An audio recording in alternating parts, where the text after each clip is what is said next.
안녕하세요. 지난 시간에 이어서 이제부터는 수나라 얘기, 수나라의 통일 이야기를 해드릴 겁니다. 이 통일이라고 하는 게 굉장히 중요한 의미가 있어요. 위진남북조 360년을 끝내고 수나라가 이제 등장을 하게 되고, 이 수문제 양견이라고 하는 분은 대단한 황제입니다. 그래서 전 세계사에서 100대 사건, 그 다음에 100장면 비슷하게 이렇게 100대의 명군을 꼽으면 수문제가 들어가요. 그리고 진짜 정치도 잘한 분입니다. 그래서 중국 역사에서 3번 정치를 잘했다고 얘기하는 게 있거든요. 이 고대 쪽, 고중세 쪽에서는 그렇게 얘기를 해요. 그게 지난 시간에도 잠깐 얘기했지만 정관해치, 당태종 이세민의 정관해치, 그 다음에 당현종의 개원해치, 그 다음에 여기 어디 갔어? 개황해치. 이렇게. 예, 그래서 수문제, 개황해치. 이게 다 연호입니다. 연호. 그래서 수문제, 그 다음에 당태종, 당현종. 현종은 양귀비 전까지는 무진장 정치 잘한 사람이에요. 무진장 정치 잘한 사람.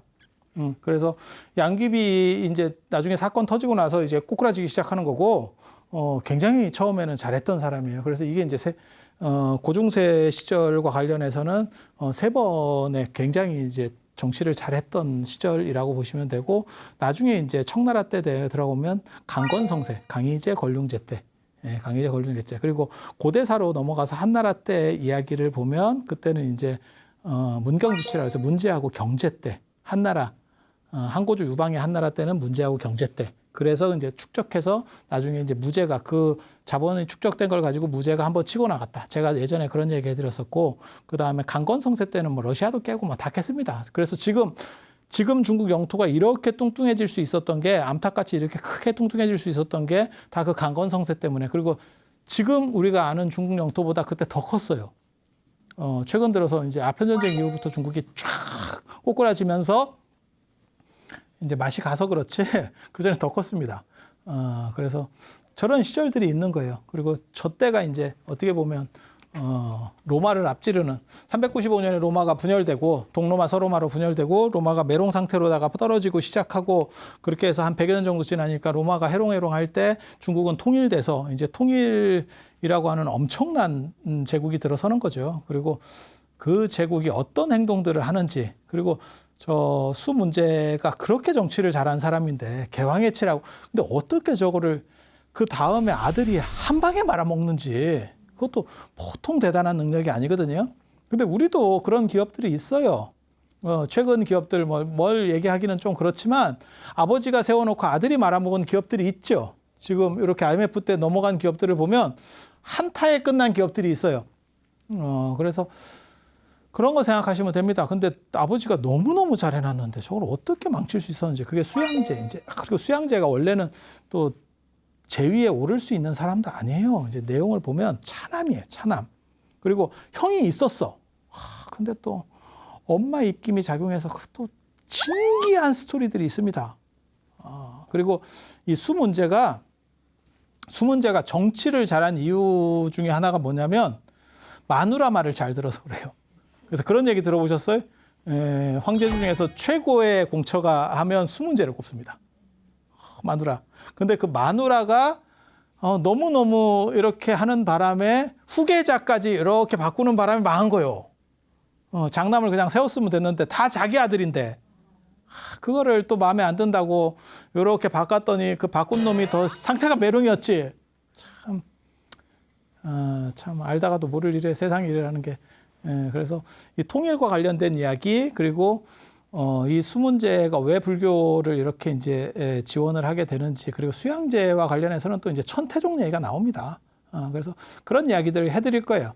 그냥 전에 제가 그런 얘기 했는데 기억나시려는지 모르겠는데, 이제 통일 전 얘기예요. 통일 전에 북이라고 하는 나라가 있었고, 남방에는 이제 남조가 있는 거고, 여기에 이제 양자강, 그 다음에 회수, 그 다음에 여기 황하. 이게 나중에 이제 이 세 개를 연결하는 게 대운하거든요. 이 세 개를 연결하는 게 대운하.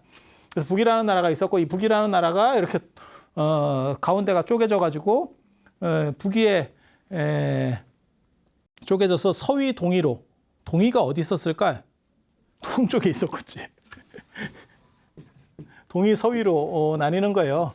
그리고 이게 이제 나중에 여기가 북제가 되고, 여기가 북주가 되고, 여기가 북제가 되고. 그래서 이쪽이 이제 쫙 밀어붙이면서 북주의 무제가 전체를 이제 통일하고 위쪽을 다 통일하고 밑에까지 내려가려다가 죽었다. 그리고 그 무제가 북제 무제라고 하는 사람이 패부를 단행했다. 뭐 이런 얘기를 제가 전에 해드렸었어요. 그래서 그런 정도 기본 배경 생각하시면 되고, 요 이제 북제가 여기까지 다 먹어 들어왔을 때는 남방에는 양무제 양나라가 끝나고 그 다음에 그 진패선에 진나라가 들어서는 때고, 그래서 이런 식의 대치구도가 있었다는 정도 아시면 되고, 이 양씨가 원래는 양씨가 아니에요. 이 성씨가 보유교라고 하는 성씨예요. 전에 당태종 이세민 얘기할 때도 제가 잠깐 그런 얘기 해드렸는데 그 양반이 원래 대하씨입니다. 대하씨. 그런데 이 씨로다가 이제 바뀌는 거고, 그게 어떻게 보면 한족하로 성이 바뀌어가는 거예요. 이분도 보유교라고 하는 성씨를 가지고 있어서 보유교. 세 글자 좀 심한 것 같은데, 보통 유목민도 두 글자인데 이게 세 글자예요, 세 글자. 그런데 서위의 공제라는 사람이, 이 서위의 황제가 이 사람 아버지한테 이 수양제한테는 할아버지지, 할아버지. 여기 할아버지. 할아버지한테 양씨라고 해 이러면서 성을 준 거예요. 원래는 보유교 씨인데 너 양씨로 해 이렇게 해서 바뀌는 거예요. 그러니까 이 성이 실제로는 양견 아버지 때 바뀌었으니까 얼마 안 된 성이에요. 아니 그렇잖아요. 예전에는 왕들이 그렇게 성을 바꿔줍니다. 그래서 왕씨 있잖아요. 고려의 왕씨. 그러면 자기가 마음에 들면 신하를 너는 국성으로 해 이러면 왕씨예요. 그때부터. 그렇게 해서 성씨들이 계속 집단이 커져. 편입 왕씨지. 그 사람들이 이제 편입 왕씨. 예, 전통 왕씨가 아니고 편입 왕씨지. 예, 이런 식으로 해서 커진다고. 그래서 그런 일들이 많이 있었는데 여기는 양씨를 줬다는 거예요. 양씨를. 그래서 이 사람들의 왜 이 얘기를 하냐면 이 양반들의 출신 성분이 유목민 계열이다. 이 얘기를 하고 싶어서 하는 거예요. 그래서 수나라, 당나라는 유목민 왕조예요. 유목민 왕조의 특징이 뭐냐면 한족 우월주의라는 게 별로 없습니다. 그렇지 뭐 자기가 한족이 아닌데 뭐. 그리고 이 이민족들에 대해서 약간 이렇게 평등 정책 같은 걸 씁니다. 그게 나라가 잘 되는 이유예요, 사실은. 근데 이제 양견이 어떻게 등장을 하냐면, 양견이라는 사람이 전에 제가 얘기했었는데 기억나시는지 모르겠는데 어렸을 때 이름이 나라연이에요. 나라연. 나라연 금강, 밀접 금강 이래가지고 금강 역사. 우리 그 석굴암 같은 데 보면 좌우에 금강 역사 있잖아요. 들어가는데 거기서 원래 원판 핵심 금강 역사가 나라연이에요. 나라연. 그래서 나라연이라고 하는 거는 엄청나게 단단하고 세다. 금강 역사라고 하는 분들이 어떻게 보면 문직이 비슷한 거기도 하고, 그다음에 무력적으로 코끼리의 100만 배, 육아백상의 100만 배의 힘을 가지고 있다. 뭐 이런 얘기들이 있어. 그냥 인도에서.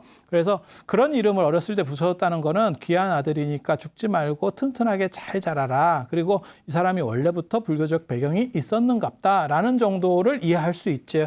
그리고 커서는 천자보살이라고, 이 양반이 이제 황제가 되고 난 뒤에 천자보살이라는 명칭을 들을 정도로 굉장히 잘 불교적으로는 굉장히 중요한 인물이에요. 그리고 불교를 이제 이렇게 진흥을 하는데 되게 재밌는 게 이 양반이 원래 수왕이었었어요. 수왕. 이제 황제가 되기 전에, 황제 찬탈하기 전에는 수왕이었어요. 근데 여기에 원래 이 숫자가 아니고 이렇게 책받침이 있어요. 책받침이 있는 숫자예요.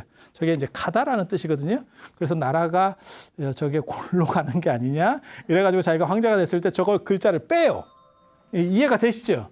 요게 약간 불길하다 해서 뺐는데 이게 이걸 뺄 게 아니었지. 아들을 뺐어야지. 글자만 빼서 될 일이 아니었던 거야. 참 그게 한치를 못 내다본다니까. 전에 그런 얘기 했었잖아요. 저 수 문제에 양견하고 많이 비유되는 게 진시황이거든요. 사실은 진시황. 통일제국을 오랜 분열기를 통일한 왕이고 그다음에 업적도 엄청나게 대단한 업적들을 만들었어요. 그런데 진시황 같은 경우는 약간 폭군 이미지가 강력하고 이 수문제 같은 경우 시호부터가 문제요. 이 문자 잘 안 써주거든. 문자를 썼다는 거는 굉장히 정치 잘했다는 뜻이에요. 그러니까 아들은 양제요. 이게 햇빛이 비쳐서 다 말려 죽인다는 뜻이에요. 그러니까 조진다는 뜻입니다. 이게 참, 단어 선택 잘하지. 조진다 이런 거 싼 표현을 이렇게 거침없이 끄집어내잖아. 근데 그러니까 아주 악랄하게 싹 조져버렸다 이런 뜻이에요. 굉장히 나쁜 뜻입니다. 이게. 그런데 이 사람이 이렇게 되면 단명왕조이기 때문에 그 다음 왕조에서 아버지까지 끌어내리는 게 정상이거든요. 근데 아버지는 독립시켜서 올려준다고. 그러니까 수문제 같은 사람은 굉장히 대단한 사람이다. 이 정도 생각을 하세요. 그렇게 해서 이 양반이 이제 제위가 이렇게 되는데 그 전에 북주에 무제, 이 무제가 굉장히 중요하거든요. 북주의 무제가 이 북제도 밀고 그다음에 천하 통일을 하려고 패불도 시켰지만 한참 하다가 확 꼬꾸라져서 죽은 거거든요. 그런데 저 무제의 아들이 선제인데 진짜 재밌는 사람이에요. 진짜 재밌는 사람. 아버지가 쟤는 내 아들인데 상태가 안 좋대. 하고 좀 팼대. 아니 황제 아들을 패는 게 정상인가 싶기도 하고. 근데 아버지가 또 아들은 또 잘 봤어요. 나중에 보면. 그래서 아버지가 죽었을 때 아버지가 너무 늦게 돌아가셨다. 쟤는 또 그렇게 말했다는 거예요. 이게 막장 집안. 근데 어떻게 하는 줄 알아? 등극하고 불과 한 1년 만에 21살에 양위를 합니다. 야, 기가 막히지? 20살에 등극을 했는데 한 1년 만에 양위를 해. 너무 희한하지 않아요? 아니, 양위하는 스타일들이 누가 있냐면 이제 뺏겨갖고 양위하는 스타일이 있어요. 단종. 이해되시죠? 그런 경우는 뒤끝이 별로 안 좋게 끝납니다. 그리고 또 양위하는 경우가 누가 있냐면 우리식으로 말하면 이방원이 나중에 양위하잖아요. 그건 뭐냐면 세종이나 문종이나 이런 사람들이 잘 할까? 뭐 이런 생각을 하는 거죠. 그렇게 해가지고 세종이 잘 할까? 이래서 자기가 이제 물러나서 제가 하는 걸 보겠다라는 거잖아요. 이해가 되죠? 그러니까 그건 진짜 물러나는 게 아니야. 맞죠? 그러니까 세종은 그 당시에 어떻게 보면 수습.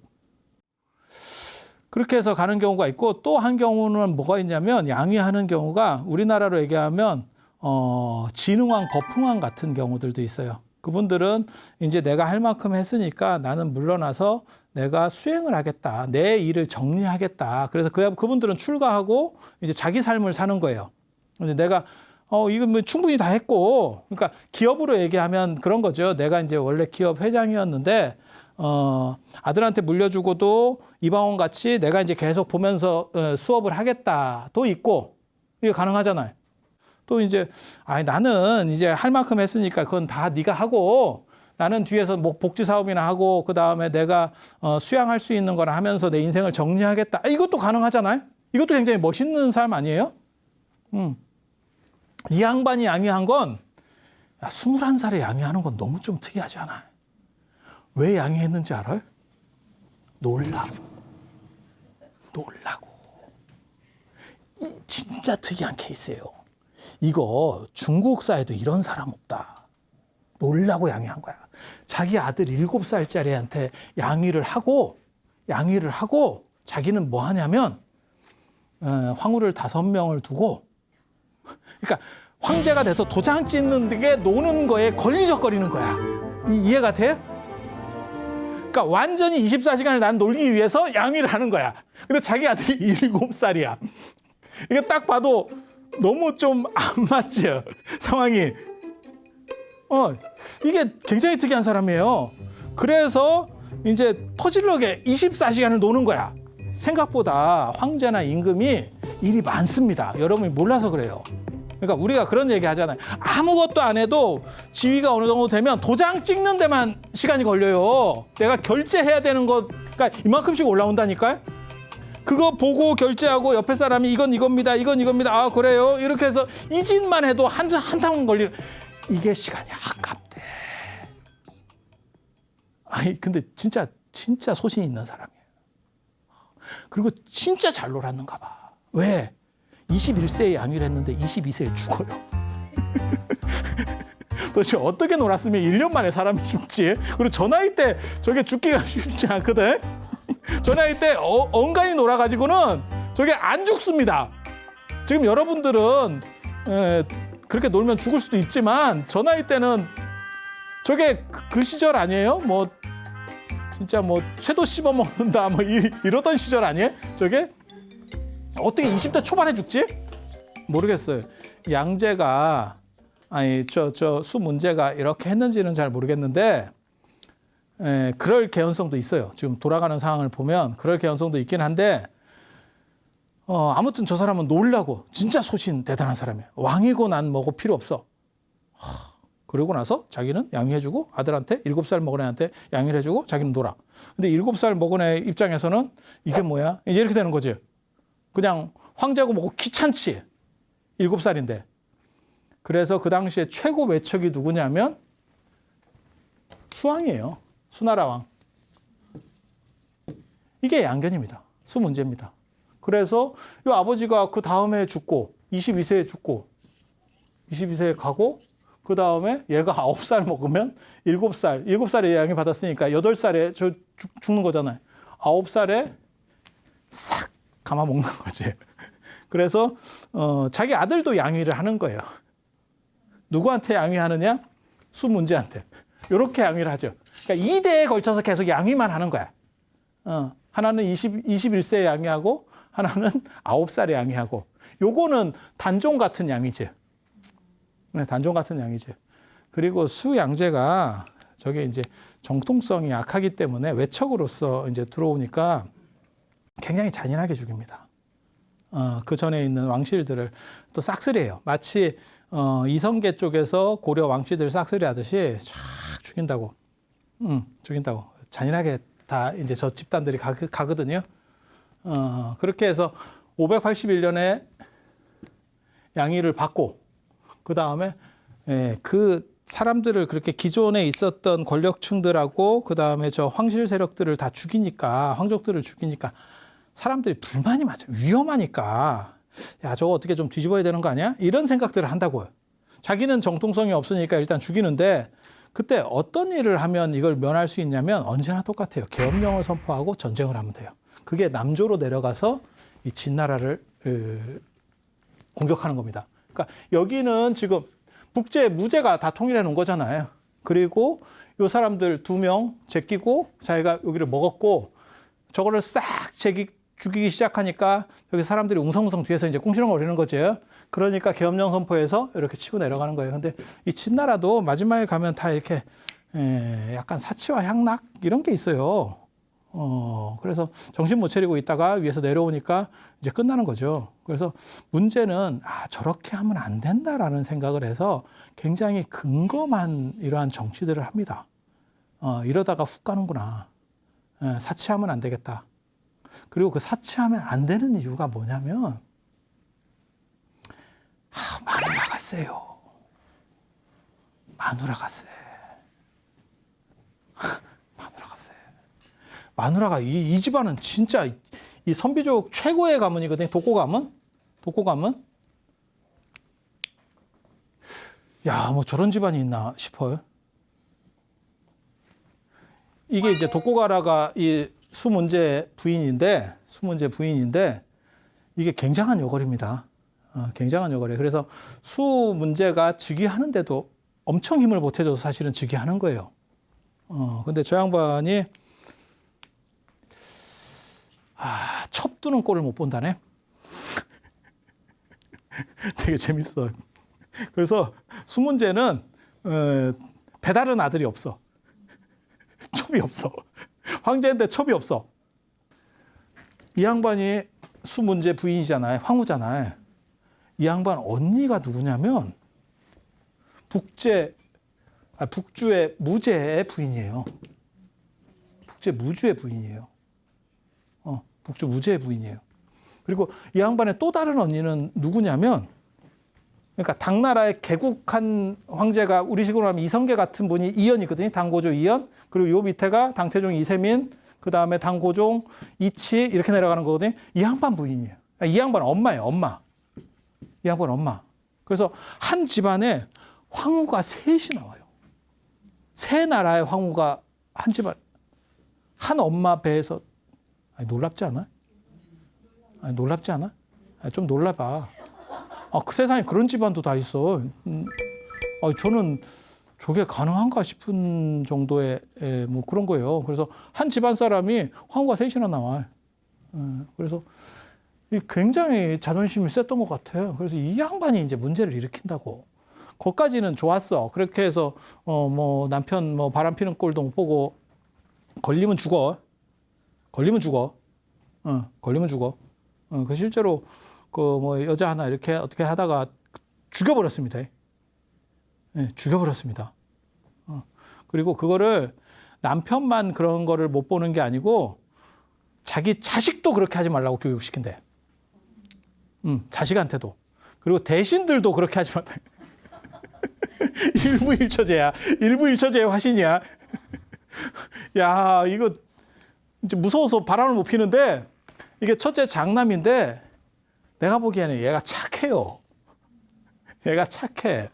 그래서 뭐가 있냐면 엄마가 그렇게 하지 말았겠는데, 그러면 이렇게 안 보이게 해야 될 거 아니에요? 어머니 저는 그냥 이렇게 하고 살래요. 뭐 이런 식으로 했는가 봐.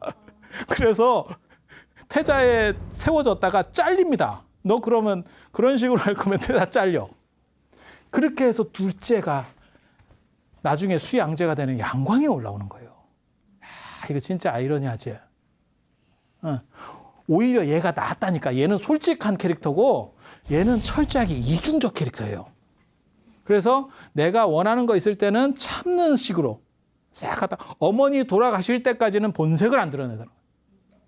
야, 진짜 막장이 이제 또 터지는 거예요. 진짜 막장 터지는 거예요. 그래서 양제가 결국은 황제가 되는데, 그 황제 되는 것도 보면 저게 또 이제 막판에 가면 아버지가 이렇게 딱 상태를 보니까 양제가 쟤는 안 되겠대. 그래서 다시 양용으로 바꿀까? 뭐 이런 걸 해요. 그리고 또 양제가 저게 또 엄청난 실수를 합니다. 아버지한테 찍히는 그게 이제 선화부인이라고 이 진나라 공주가 있어요. 이 진나라 공주 되게 이뻤대요. 되게 이뻤대. 그게 이제 아버지 첩으로 이렇게 이름이 걸려 있었는데 그걸 또 뭘 어떻게 했대. 그게 지금도 엄청난 문제가 될 수 있는 사건이지만 왕조국가에서 그건 있을 수가 없는 일입니다. 그래서 아버지가 이제 뚜껑이 열려가지고 이걸 다시 일로 바꿔야겠다라고 하니까 얘가 이게 위험하구나 이렇게 생각해서 어떻게 했을 것 같아요? 아버지를 보냈대요. 아버지를 보냈대요. 아버지를 제거하고, 그러니까 친위 쿠데타지. 왕자의 나이지 일종의. 그래서 아버지를 죽이고 자기가 황제로 다 올라가 버리는 거예요. 그러니까 양제는 처음부터 굉장히 좀 특이한.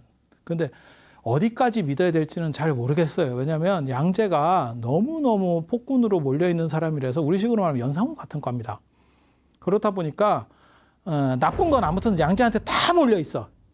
지금 현재로서 어디까지가 진짜인지 정확하게 알 수는 없지만 나오는 거는 이건 뭐 한 묶음이에요. 이게 도대체 이게 인간인가 싶은 정도의 거리들은 다 있어요. 그래서 아버지를 제끼고, 그러니까 어떻게 보면 어머니의 마지막 욕심이 진짜 잘 해보려고 했던 거지.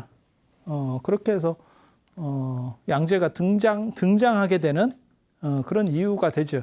그래서 이 양제도 처음에는 괜찮았어요. 그리고 군사적으로도 굉장히 대단합니다. 왜냐하면 이 남쪽에 진나라 정벌 할 때, 아버지가 진나라 정벌 할 때 사령관으로 보내거든요. 사령관으로 보냈더니 이거를 효율적으로 잘 이겨요. 그래서 능력을 발휘해줬지. 아무튼 굉장히 특이한 캐릭터입니다. 굉장히 특이한 캐릭터고 이 양반도 굉장히 불교적이에요.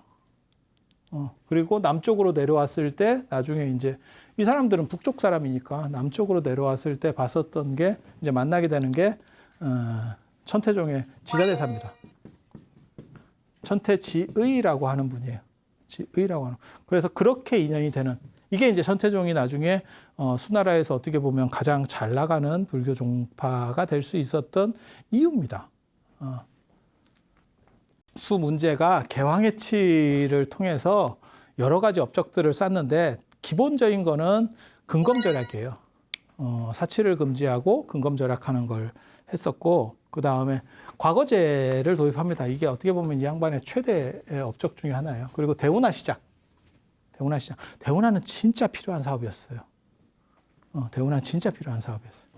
그리고 여러분들이 잘 모르시는데 이제 통일제국이 되면 왜 무리해서 자꾸 토목공사를 하느냐라고 하는데 토목공사를 할 수밖에 없습니다. 토목공사라든지 전쟁을 일으키든지 둘 중에 하나는 무조건 해야 돼요. 이유가 뭐냐면 통일 상태가 되면 무슨 일이 벌어지냐면 거기에서 전쟁 포로들이 많이 생기거든요. 그 사람들을 집에다가 다 고향으로 돌아가서 농사 지으세요.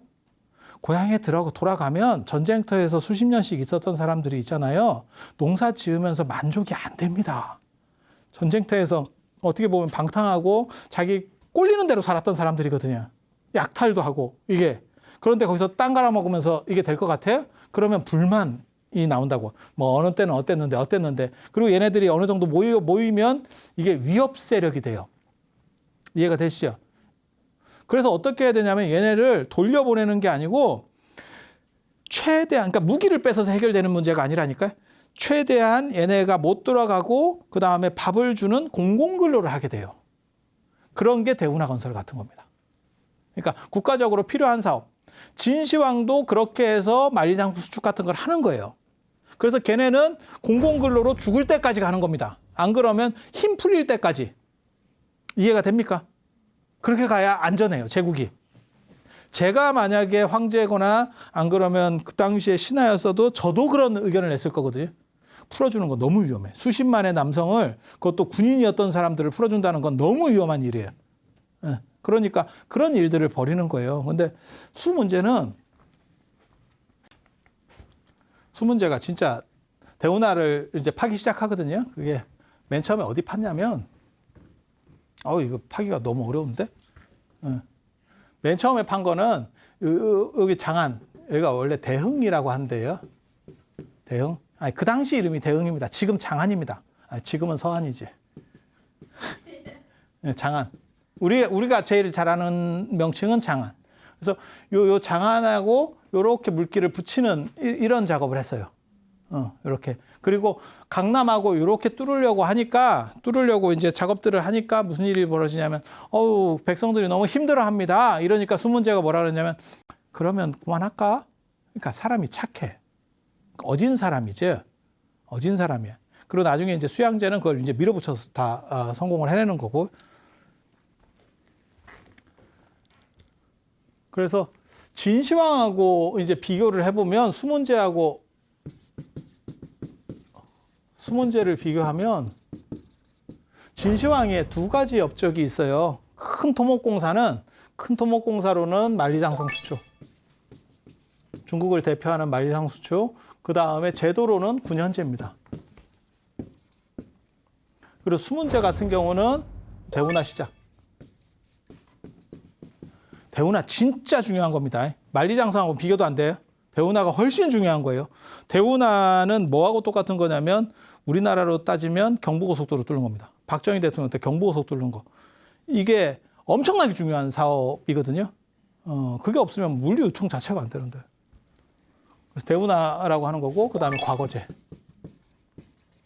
군현제 지금까지도 쓰고 있는 거고, 지금 우리가 군현제를 지금까지 쓰고 약간씩 바뀌었을 뿐이지만 실제로 군현제를 지금까지 쓰고 있는 거고, 그 다음에 과거제도 바뀌었지만 기본 틀은 그대로 쓰이는 거죠. 지금 뭐 국가고시라든지 이런 거 다 과거제하고 비슷한 거잖아요. 그전에는 귀족제였다면 저게 왕권 강화를 위해서 과거제를 하는 거예요. 왕권 강화를 위해서.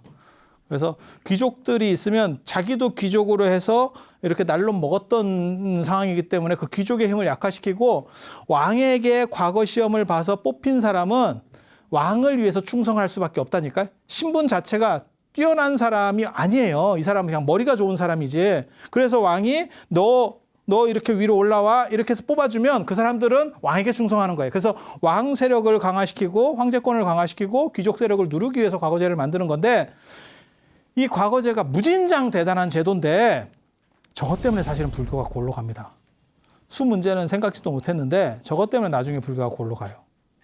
과거제를 보면 무슨 일이 벌어지냐면 과거 시험을 보기 위해서는 텍스트가 있어야 될 거 아니에요. 그 과거 시험의 텍스트에 불교 과목이 못 들어가는 거예요. 귀족제면 어떻게 되냐면 귀족은 시험을 볼 필요가 없어요. 그 지분에 의해서 내가 어떤 벼슬을 사는 거예요. 우리 집안의 크기에 사이즈에 맞춰서. 이거는 이런 식으로 가는 제도라고 보시면 되고 이런 상황에서는 내가 오래도록 잘 살고 그다음에 내 집단이 무너지지 않아야 되는 어떠한 이익 집단 같은 걸 구성하고 있는 거예요. 재벌들도 지금 현재 마찬가지입니다. 자기네들끼리 사돈 뭐 중혼 뭐 이렇게 계속 그렇게 해서 자기네들 이익 집단을 만들어가는 거거든요. 이런 귀족 세력을 강화하기 위해서는 거기에 어떠한 너네는 뭔가 특별해라고 했을 때 종교가 영향을 미칠 수 있는 거고 그게 불교라고 하는 부분이 있어요. 근데 과거제 속에서는 야 시험을 봐야 되는데 시험 텍스트가 유교 텍스트야. 왜냐하면 정치를 해야 되니까. 그럼 어떻게 되냐면 사람들이 다 그냥 그거부터 어렸을 때 공부하는 거예요. 특별히 배경 없는 사람들은. 그러니까 그게 어렸을 때 기본적으로 박혀버리잖아요. 그러면 거기에 또 나중에 이제 주자 같은 사람들은 불교를 씹거든요. 중간중간에 계속 씹어 넣거든요. 그러면 그것만 계속 보고 있으면 불교는 상태 메롱. 이렇게 계속 나오는 거예요. 그게 어렸을 때 세뇌되면, 그러니까 저는 그 얘기를 동의해요. 사실은 유럽이나 이런 데서는 어렸을 때 부모가 종교 선택해 주는 게 잘못됐다라고 생각하거든요. 아기들이나 어린 아이들은 판단력이 없어요. 그래서 부모라고 하는 믿을 수 있는 사람이 선택해 주는 거에 대해서 우선권을 가집니다. 그리고 그게 몇 번 반복되면 거기에 대해서 불합리성을 느끼지 못해요. 이게 이제 쇠뇌 작용이거든요. 북한만 세뇌되는 게 아니에요. 부모에 대해서 세뇌됩니다. 사실은. 그런데 그러한 비슷한 간접 세뇌가 유교 경전을 통해서 이루어질 수 있는 거죠. 그게 불교가 나중에 밀리는 거예요. 그래서 주자학이라든가 이런 것들이 나중에 남성시대 때 주자학이나 이런 것들이 무서운 이유 중에 하나가 뭐냐면 주자는 평생 동안 뭘 했냐면 과거 시험 보는 책의 텍스트에 주석서를 쓴 거예요. 그러니까 우리식으로 말하면 참고서. 우리도 그런 거 있었어요. 절대적인 참고서가 있었어요. 우리 어렸을 때. 뭐 수학이면 수학의 정석. 뭐 이런 것들이 있거든요. 딱 봐야 되는 책들. 그거를 내가 쓰는 거야. 그럼 무슨 일이 벌어지겠어요? 나는 안 무너지지. 그리고 내가 생각했던 것들을 거기다 인입시켜 놓으면 그걸 보는 사람들은 자기도 모르게 세뇌돼요. 그러면서 불교가 뭔지 판단하고 나서 싫은 게 아니고 무조건 싫은 거야. 지금 기독교도 불교를 비판할 때 보면 그런 식이거든요. 불교에 뭐가 아니에요 라고 하는 게 아니고 그냥 쟤네는 무조건 아니에요. 이렇게. 그게 쇠뇌 현상에서 나타나는 거거든요. 비슷해요. 이게 과거제 때문에 이제 나중에 불교가 무너질 수밖에 없는 게 나중에는 이제 점점 중국이라는 나라가 과거제 비율이 커지고 이 귀족제 비율이 점점 줄어들거든요. 우리도 그렇거든요. 고려시대 때까지만 해도 귀족제 비율이 컸다가 조선시대 내려가면 귀족제라기보다는 과거제 비율이 훨씬 커지죠.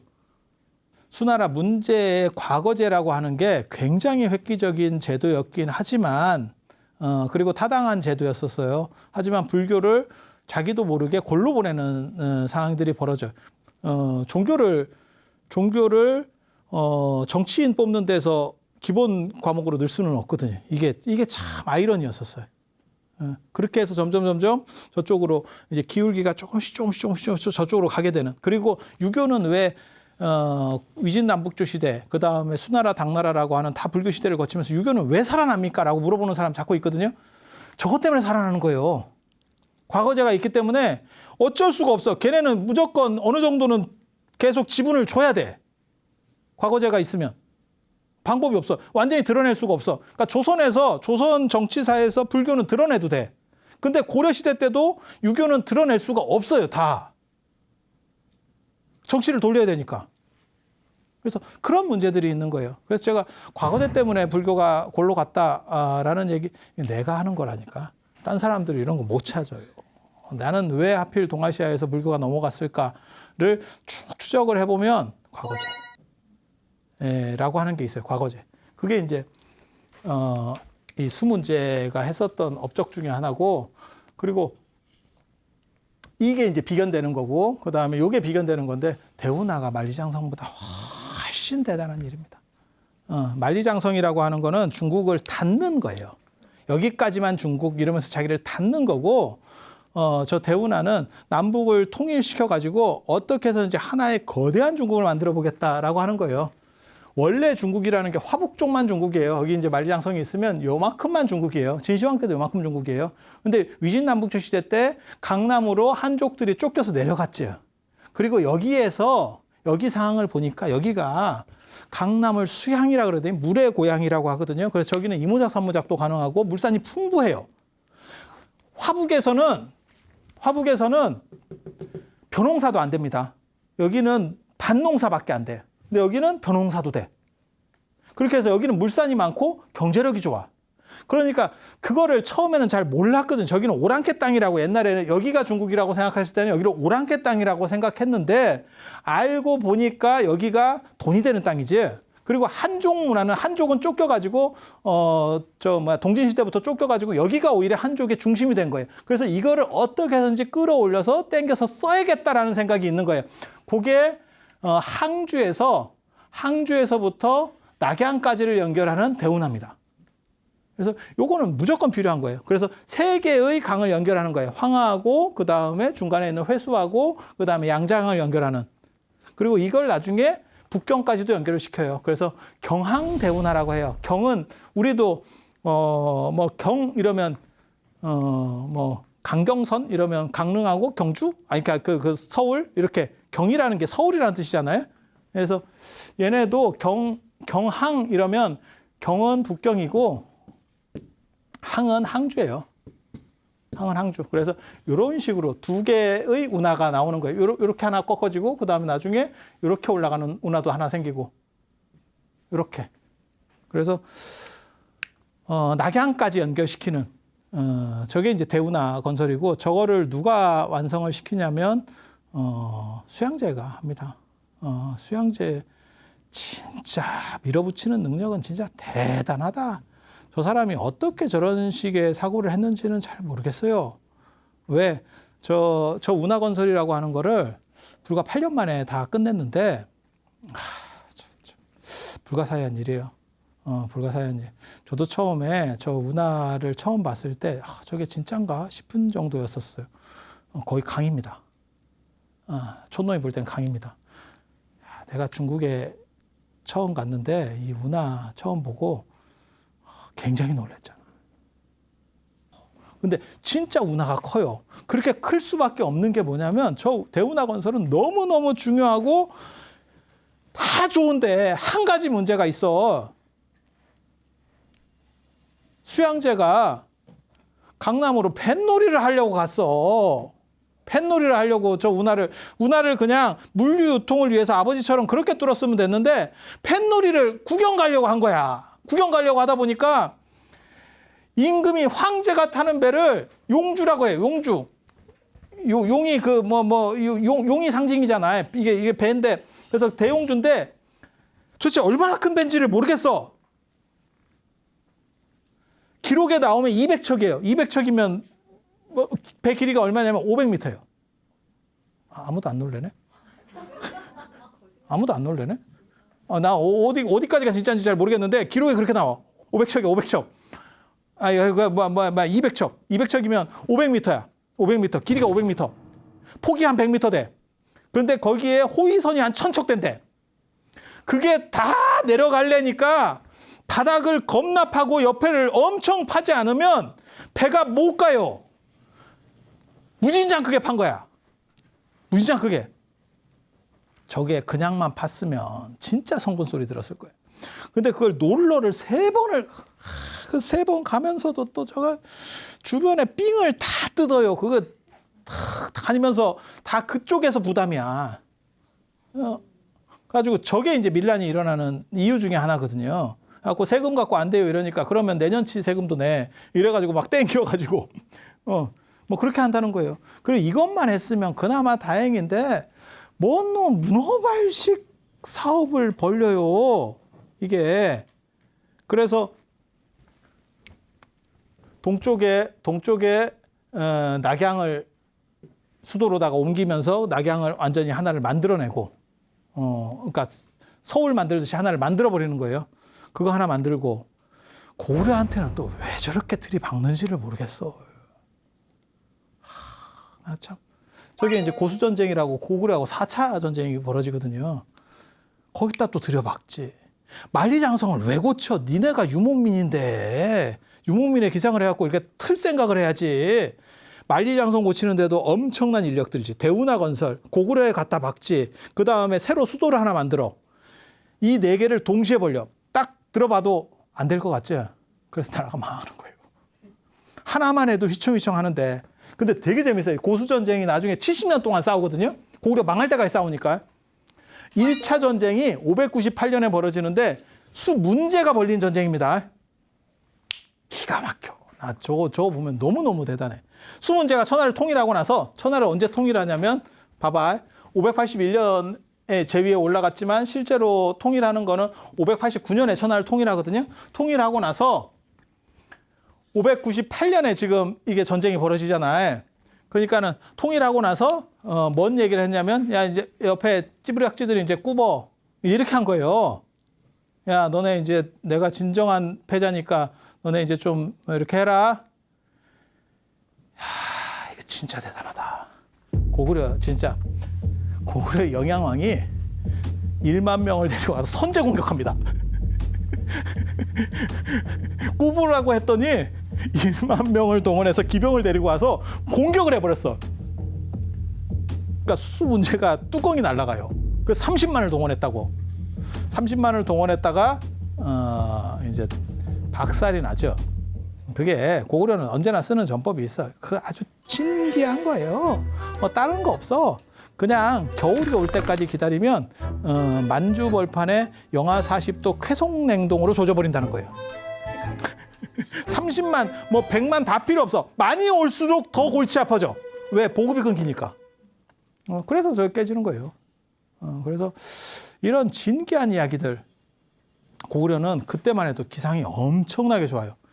그러니까 지금으로 말하면 미국이 뭐라고 했더니 그러면 한번 해보든가. 북한이구나. 그거는 그거는 북한이구나. 그래서 그런 기상이 있었어요. 그리고 저 깨버리는 거예요. 근데 이제 고구려가 이제 실패하는 이유는 뭐냐면 70년 동안 전쟁을 하니까 못 버팁니다. 이게 아무리 세도 어떻게 70년을 전쟁을 해. 그러면 나라가 거덜이 나겠지. 뭐 한두 번 싸울 수는 있어요. 하지만 70년 전쟁. 결국 고구려 끝날 때까지 전쟁하는 거잖아요. 그래서 오늘 사실 뭐 고수전쟁 이런 얘기를 좀 해드리고 싶었지만 거기까지는 다 못하고 대운하 건설 정도 어느 정도까지 얘기하고 그 다음에 수양제 나중에 몰락하는 문제 그래서 수나라 끝나고 그 다음에 천태종 이제 발흥하는 이야기들 그런 이야기들은 다음 시간에 제가 이어서 해드릴 수 있도록 그렇게 하겠습니다. 자, 들어주셔서 감사합니다.